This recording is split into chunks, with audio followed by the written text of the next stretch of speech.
تو یعقوب علیہ السلام کے جو بیٹے یوسف علیہ السلام، چونکہ اللہ نے ابراہیم علیہ السلام سے وعدہ کیا تھا کہ ہم آپ کی نسل میں نبوت کو جاری کریں گے، تو یعقوب علیہ السلام کو اپنے بیٹے یوسف علیہ السلام سے امیدیں تھیں کہ شاید یہ کل پیغمبر بنے گا، کیونکہ اس میں جو صلاحیتیں ابھی سے نظر آ رہی ہیں وہ دوسرے بیٹوں میں نہیں ہیں، تو اس لیے ان سے محبت، لاشعوری طور پر محبت زیادہ تھی ان سے۔ تو قرآن کہتا ہے اذ قال یوسف لابیہ، ایک دن یوسف علیہ السلام نے اپنے والد کو خواب سنایا کہ میں نے 11 ستارے اور سورج اور چاند دیکھے، رأیتہم لی ساجدین، 9 بیٹے تھے 10 بیٹے تھے، مجھے ذہن سے نکل گیا، 9 بیٹے تھے نا، 11 بیٹے تھے میرا خیال ہے، 11 بیٹے، تو میں نے 11 ستارے اور سورج اور چاند کو دیکھا کہ وہ مجھے سجدہ کر رہے ہیں۔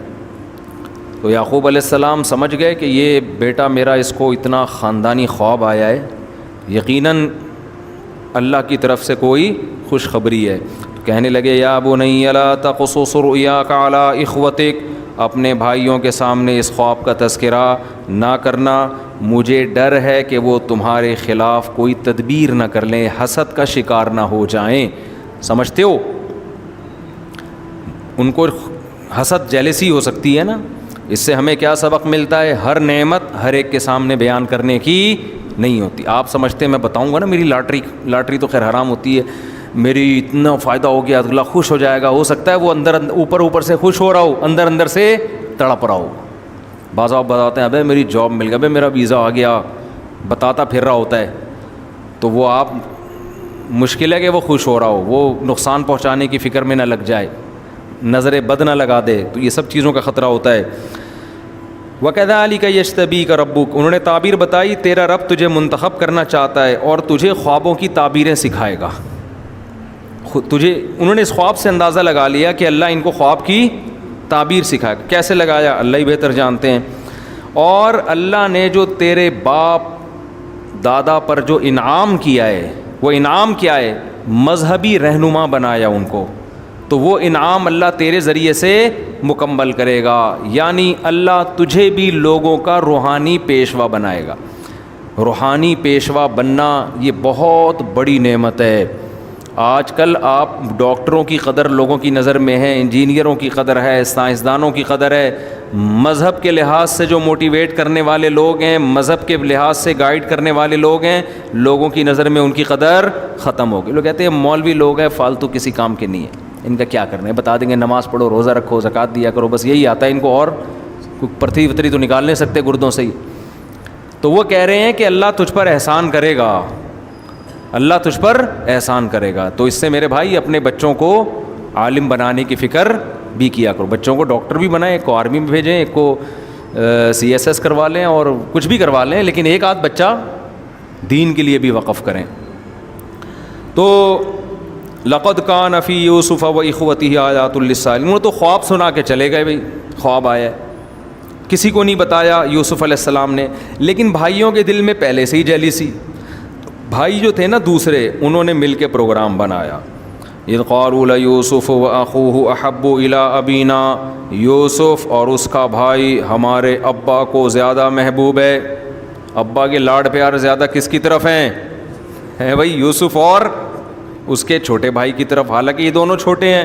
وَنَحْنُ عُصْبَةٌ، اور ہم ایک مضبوط جماعت ہیں، لمبے چوڑے قد کے، بڑی عمر کے، لڑائیوں میں موقع ہر جگہ باپ کا سہارا بننے والے، تو باپ کو ہم سے محبت ہونی چاہیے، ان سے نہیں ہونی چاہیے۔ اِنَّ أَبَانَا لَفِي ضَلَالٍ مُبِينٍ، ہمارے ابا کھلی غلطی میں پڑے ہوئے ہیں۔ اقتلوا یوسف، یوسف کو قتل کر دو، او اطرحوہ ارضاً، یا ایسی زمین میں جا کے ڈال دو، یخلو لکم وجہ ابیکم، تمہارے ابا کا چہرہ تمہارے لیے خالی ہو جائے، کچھ دن ابا یاد کر کے روئیں گے، اس کے بعد تم اور تمہارے ابا۔ سمجھتے ہو؟ ایک مولانا صاحب مجھ سے کہنے لگے مفتی صاحب 2 شادیوں کے سائیڈ ایفیکٹ دیکھو آپ۔ یعقوب علیہ السلام کی 2 بیویاں، سوتیلے بھائیوں میں اتنی جیلسی کہ اپنی دوسری امی کے بچوں کو کنویں میں ڈالنے کی باتیں ہو رہی ہیں, قتل کی باتیں ہو رہی ہیں. یہ دوسری شادی کے کیا ہیں سائیڈ افیکٹ. میں نے کہا دوسری شادی کے یہ سائیڈ افیکٹ سے زیادہ پازیٹیو افیکٹ دیکھ لو کہ بچوں کو باپ سے محبت اتنی ہے, آپشن ہے نا بچوں کے پاس کہ اگر ہم محبت نہیں کریں گے دوسری امی بھی ہیں, ان کے بچے بھی ہیں, صحیح ہے نا. کمپٹیشن جب تک نہیں ہوتا آپ کی قدر دل میں نہیں ہوگی. کمپٹیشن ہے, اتنی قدر ہے ابا کی کہ ابا ہمارے ہونے چاہیے, ادھر نہیں جائیں ابا. اور میں نے کہا جب ابا کے ایک ہی بیوی سے بچے ہوں گے تو بچوں کو پتہ ہے ابا کے پاس کوئی دوسرا آپشن ہمارے علاوہ ہے ہی نہیں, ابا آنا ہے آؤ, نہیں تو نکلو یہاں سے. ابھی کل میں ایک انٹرویو دیکھ رہا تھا ایک ابا کا. ابا کہہ رہا ہے میں کما کے نا بچوں کو سعودی عرب میں نے 20 سال کما کے بھیجا, بچے مسٹنڈے بن کے کھا رہے ہیں. جب میں ریٹائر ہو کر آیا 2-4 دن آؤ بھگت ہوئی ہے, اس کے بعد بچے مجھے لفٹ نہیں کراتے. وہ کھانے پینے میں لگے میں باپ کو بھول گئے کیونکہ باپ نے اتنی جائیدادیں بنا دی, گاڑیاں لے لیں, مکان پراپرٹی بنا لی, کرایہ آ رہا ہے, بچے موج مستی کر رہے ہیں, اور ابا ایک کونے میں بیٹھ کے کیا کھانسنے کا کام کر رہے ہوتے ہیں. تو خیر میں یہ نہیں کہہ رہا کہ ایک کے بچے سارے خراب ہوتے ہیں لیکن کمپٹیشن کا بڑا فائدہ ہوتا ہے. جب آپ کی ایک بیوی ہوگی آپ سے لڑے گی, 2 ہوں گی تو آپ کے لیے آپس میں لڑیں گی. وہ خواتین بہت ناراض ہو جاتی ہیں یار ایسی باتوں سے. تو کچھ باتیں مردوں کو بیان کرنے کی ہوتی ہیں, ان کی سمجھ میں آ نہیں رہی ہوتی نا. اچھا بھائی, بہرحال سائیڈ افیکٹ بھی ہوتے ہیں, دیکھ لینا, لڑیں گے بھی آپس میں, یہ بھی ذہن میں رکھنا. اس سے یہ بھی پتہ چلتا ہے کہ سائیڈ افیکٹ بھی بہرحال ہوتے ہیں, لیکن پھر بھی پیغمبر کرتے ہیں, فائدے زیادہ ہیں. اچھا بھائی, تو قال قائل منہم, ایک نے کہا, اس کو ترس آ گیا کہ یار ہمارا بھائی ہے, ہم قتل کیوں کریں اس کو. تو بھائی ہمیں تو یہ چاہنا ہے نا کہ ابا کی نظر ہم پر ہو, تو اس کو غائب کر دو, اس کو کیا کر دو, گم کر دو بس کہیں. تو اس کو ہم ایسا کرتے ہیں کسی صحرا میں جا کے کنویں میں ڈال دیتے ہیں, کوئی مسافروں کا قافلہ آئے گا تو کنویں سے بچہ نکال کے کہیں بھی لے جائے گا, ہماری جان چھوٹ جائے گی. قالوا یا ابانا ما لک لا تأمنا علی یوسف, ابا کے پاس آئے اور کہنے لگے آپ ہم پر اعتماد کیوں نہیں کرتے. دیکھو پیغمبر کے بچے تھے نا, بیٹے تھے, اتنی بات ان میں خاندانی تھی کہ یہ لالچ ان کو دولت کی وجہ سے, حسد دولت کی بیس پہ نہیں ہوا کہ بھائی کو مار دو پیسے لے لو یا کہیں غلام بنا کے بیچ دو, نہ باپ کی محبت چاہتے ہیں. تو اس سے پتہ چلتا ہے خاندانی لوگوں کے جرائم بھی خاندانی بیس پر ہوتے ہیں. چاہتے ہیں باپ ہم سے, آج کوئی ہے اتنا نیک بچہ تو کہ ابا ہم سے محبت کرو, صحیح ہے نا, ابا کرنی ہے محبت کرو, نہیں کرنی جاؤ, ہمارے دوست بہت ہیں محبت کرنے کے لیے.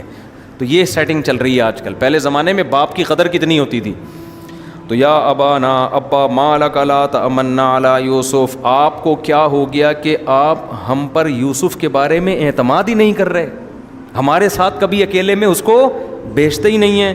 وَإِنَّا لَهُ لَنَاصِحُونَ, حالانکہ ہم سے زیادہ یوسف کا خیر خواہ کون ہو سکتا ہے, ہم تو اس کے بھائی ہیں.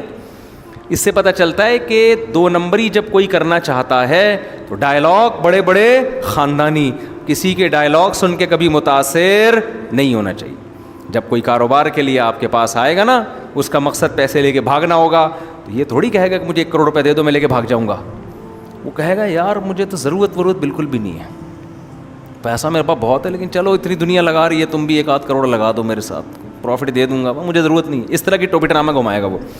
خیر کیا ہوا, قالوا ارسلہ معنا غدا, کل ہمارے ساتھ اس کو بھیج دیں, یرتع ویلعب, جنگل میں جا کے کچھ کھائے گا, درختوں کے پھل وغیرہ, ویلعب, کچھ کھیل کود کر لے گا ہمارے ساتھ, وَإِنَّا لَهُ لَحَافِظُونَ, اور ہم بھائی کی حفاظت کرنے والے ہیں, جنگلی جانوروں سے ہم اس کو بچائیں گے.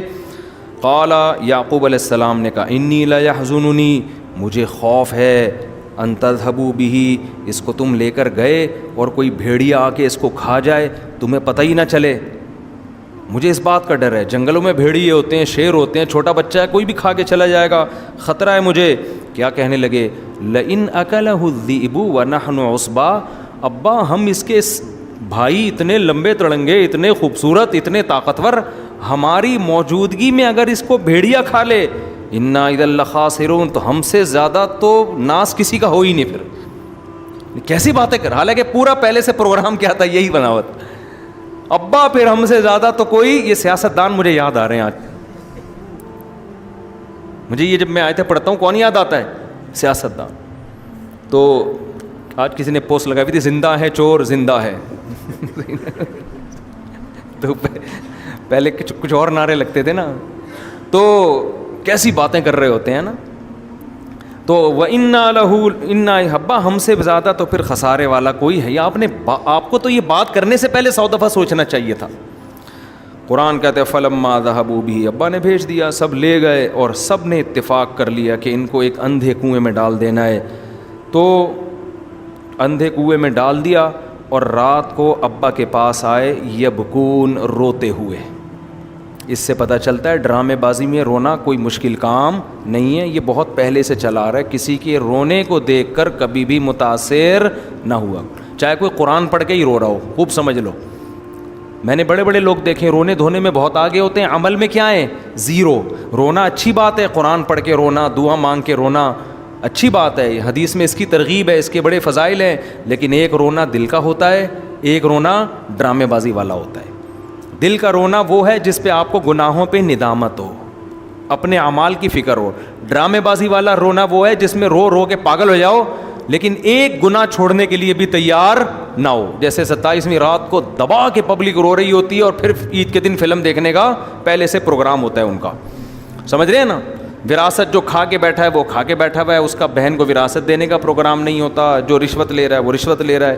تو یہ والا رونے کی کوئی حیثیت نہیں. تو رات کو روتے ہوئے آئے, انا ذهبنا, ابا ہم گئے تھے, نستبقوا, دوڑ کا مقابلہ کر رہے تھے, آپس میں ریسنگ کا مقابلے بازی چل رہی تھی. ہم نے یوسف کو اپنے سامان کے پاس بٹھا دیا, بیٹا تم یہاں ہمارے کپڑوں کی حفاظت کرو. فأكله الذئب, بھیڑیا کھا گیا, بھیڑیا کھا گیا. رو رہے ہیں. وما انت بمؤمن لنا, ابا ہمیں پتہ ہے کہ آپ ہماری بات پہ یقین نہیں کریں گے. پہلے سے ہی دیکھو, ہمیں پہلے سے پتہ ہے کہ آپ سنتے ہی بول دیں گے جھوٹ بول رہے ہو. ہمیں پہلے سے پتہ ہے. وَلَوْ كُنَّا صَادِقِينَ, کتنا سچ بول رہے ہو, لیکن آپ نے بولنا یہی ہے کہ جھوٹ بول رہے ہیں. کتنی ہوشیاری ہے نا, دیکھو. وَجَاءُوا عَلَىٰ قَمِيصِهِ بِدَمٍ كَذِبٍ, اور قرآن کہہ رہا ہے جھوٹا خون لگا کے کرتے پہ لے آئے. حضرت یوسف کا پھٹا ہوا کرتا لے کر آئے کہ ابا یہ کرتا بچا ہے, اس پہ یہ خون لگا ہوا ہے. قال, یعقوب علیہ السلام نے کہا, بل سولت لکم انفسکم امرا, نا بھیڑیے نے نہیں کھایا, تم لوگوں نے کچھ اپنی طرف سے کہانی بنائی ہے. عالم الغیب نہیں تھے لیکن قرائن سے اندازہ ہو جاتا ہے نا کہ تم تو پہلے سے ہی حسد کرتے تھے. تو مجھے لگتا ہے یہ حسد اب اثر اس حسد نے دکھا دیا ہے. لیکن اب کریں کیا, اپنے ہی اولاد ہے, اپنے ہی بیٹے ہیں اور کوئی ثبوت بھی نہیں ہے. کہنے لگے فصبر جمیل, میرے پاس سوائے صبر کے اور کوئی آپشن نہیں. نہ کیس کر سکتے ہیں اولاد کے خلاف, کچھ بھی نہیں ہو سکتا نا. بار بار جب ان کو کہیں گے جھوٹ بول رہے ہو تو وہ کیا کہیں گے, ابا ہم جھوٹے ہیں, اور معاملات خراب ہو جائیں گے. تو کیا کہنے لگے, صبر جمیل وہ صبر ہے جس میں انسان صبر کرے اور شکایت ذرہ برابر بھی نہ کرے.